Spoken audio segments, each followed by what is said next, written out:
ওম গাম গণপতে নমঃ। ওম হ্রিম হ্রিম শ্রীম শ্রীম লক্ষ্মী বাসুদেবায় নমঃ। আপনাদের সবাইকে আমাদের পরিবার ভাগ্যালাপে সাদর অভ্যর্থনা জানাচ্ছি। আজকে খুব সুন্দর একটি তথ্য প্রদান করব।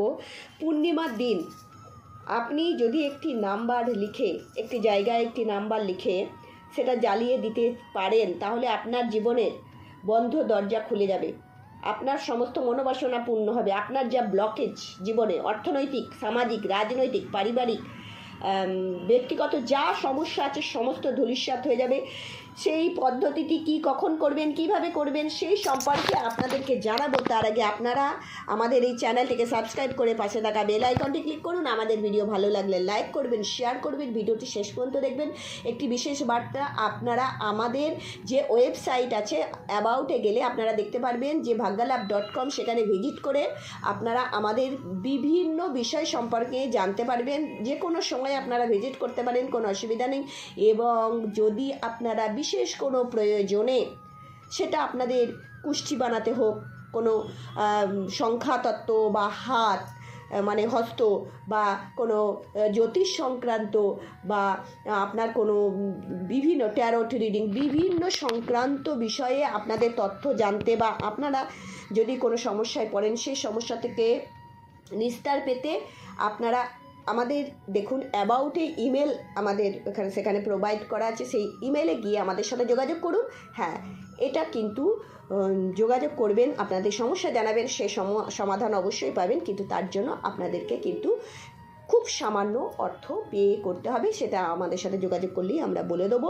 তাই এই পরিষেবা আপনাদের জন্য, কেননা বিভিন্ন সময় আপনারা বলছেন যে কিভাবে যোগাযোগ করব, তাই আপনারা এই পরিষেবা আমাদের কাছে পেতে পারেন। কেননা জনতা জনার্দন সব থেকে জাগ্রত ভগবান হচ্ছেন আপনারা আমাদের কাছে। কেননা আমরা মনে করি আপনারা ভগবানের দূত এবং ঈশ্বরের, পরমেশ্বরের কৃপা যুক্ত হয়েই আমাদের কাছে এসেছেন। তাই আপনাদের সেবা আমাদের সর্বাগ্রে কিন্তু করা উচিত, তাই করব অবশ্যই। কিন্তু আজকে যে টপিকটা নিয়ে আমরা জানবো সেটা অবশ্যই আমরা আপনাদেরকে জানাচ্ছি।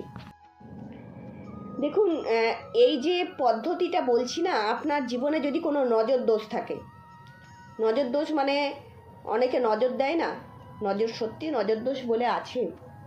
অনেকে মনে করেন হ্যাঁ এগুলো কুসংস্কার, ব্যাকডেটেড মনোভাবনা, চিন্তা ভাবনা। না, নজর দোষ আছে।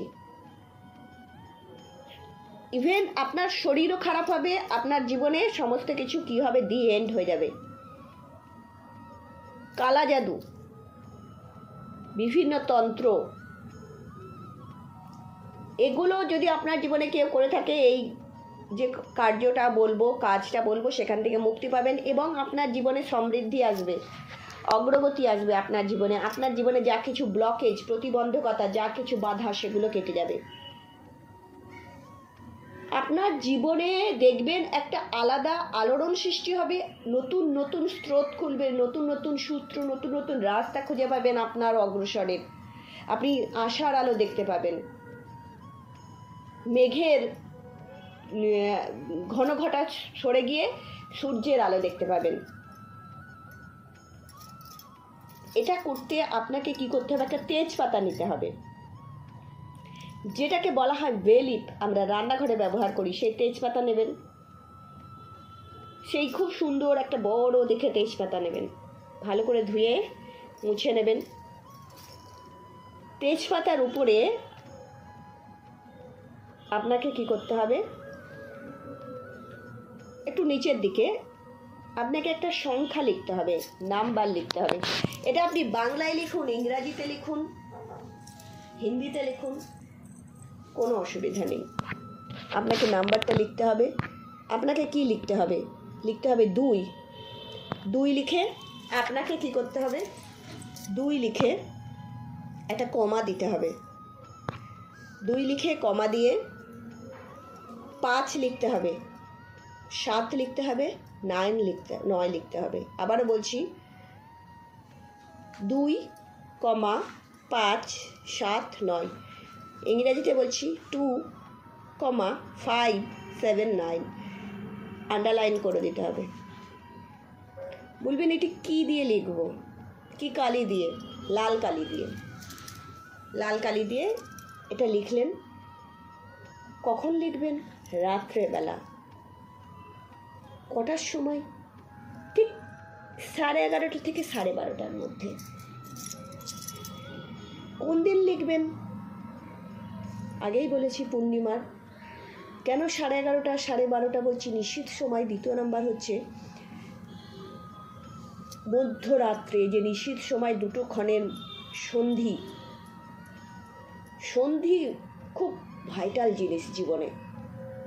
এখানে শুভ শক্তি অশুভ শক্তি দুটোরই বারবারন্ত হয়, কিন্তু আপনি যেটা করছেন সেটা অশুভ শক্তিকে বারবারন্ত দেওয়ার না। আমাদের চ্যানেল কখনোই কারোর ক্ষতি করতে, কারোর মন্দ চাইতে আমরা কিন্তু উস্কাই না, আমরা অ্যাডভাইস করি না, উপদেশ দিই না। আমরা জানি অপরের ক্ষতি করলে নিজের ক্ষতি হয়, হবেই, অবশ্যম্ভাবী। লিখে নিন। পৃথিবীতে একটা মানুষকেও দেখাতে পারবেন না যে অপরের ক্ষতি করে খুব ভালো হয়েছে। সাময়িকভাবে তার যে পূর্ববর্তী যে ভালো কার্যকলাপ, তার জন্য হয়তো সে সুখী, কিন্তু তারপরে দেখবেন কি অবস্থা হবেই। আপনাকে সমস্ত কাজের হিসেব দিতেই হবে, ইভেন বহু জন্ম, 101 জন্ম পরেও দিতে হবে। এটা মাথায় রাখবেন। কেননা গান্ধারীকেও দিতে হয়েছিল 101 জন্ম পূর্বের কার্যকলাপের হিসেব, এবং পিতামহ ভীষ্মকেও দিতে হয়েছিল। তাই এটি লিখলেন, লিখে জ্বালিয়ে দেবেন যেন সে ধোঁয়াটা আবার নিজের গায়ে না আসে, নিজের দিকে ছাই না আসে। একটা পাত্র নেবেন, যে কোনো একটা পাত্র নেবেন, দিয়ে জ্বালিয়ে দেবেন। বলবেন এটা ঘরে করব না বাইরে করব না ছাদে করব, আপনার যেখানে ইচ্ছা করবেন, আপনার সুযোগ সুবিধা মতন করবেন। ঈশ্বরের কাছে কৃপা প্রার্থনা করবেন। আপনি যে ধর্মেরই মানুষ হন না কেন, প্রত্যেক ধর্মের মানুষ করতে পারবেন। ভগবানের কাছে প্রার্থনা করবেন আপনার জীবনে, এবং যদি ছাদে করেন না, পূর্ণিমার যে চাঁদ, সেই চাঁদের দিকে তাকিয়ে আপনি আপনার উইশ, মনোবাসনা বলবেন, ভগবানের কাছে কৃপা প্রার্থনা করবেন। একটি কথা হাত জোর করে বলে রাখি, মহিলারা পিরিয়ড চলাকালীন এটি করবেন না। অনেকে জিজ্ঞাসা করেন, বারবার অনুরোধ করছি, কোনো কাজই করবেন না পিরিয়ড চলাকালীন, বা অশুদ্ধ অবস্থায়, অর্থাৎ পটি করে জামা কাপড় ছাড়ে না অনেকজন, চলবে না। স্নান করে শুদ্ধভাবে না করলে, অর্থাৎ স্নান করেই কাজটি করতে, সেটা আমি বলছি না, পরিষ্কার পরিচ্ছন্ন জামা কাপড় পরে শুদ্ধ অবস্থায় করবেন। বাড়িতে কেউ জন্মালে বা বাড়িতে কেউ মারা গেলে যে ঔষধ চলে, সেই সময় করবেন না। বাকি সময় করতে পারেন, পূর্ণিমায় কোনো অসুবিধা নেই, করুন। আপনাদের জীবনের মোড় খুলে যাবে, বন্ধ দরজা খুলে যাবে। পূর্ণিমা আপনাদের জীবনে আলোয় ভরিয়ে দিক। ঈশ্বরের কাছে কামনা করি। হরি ওম।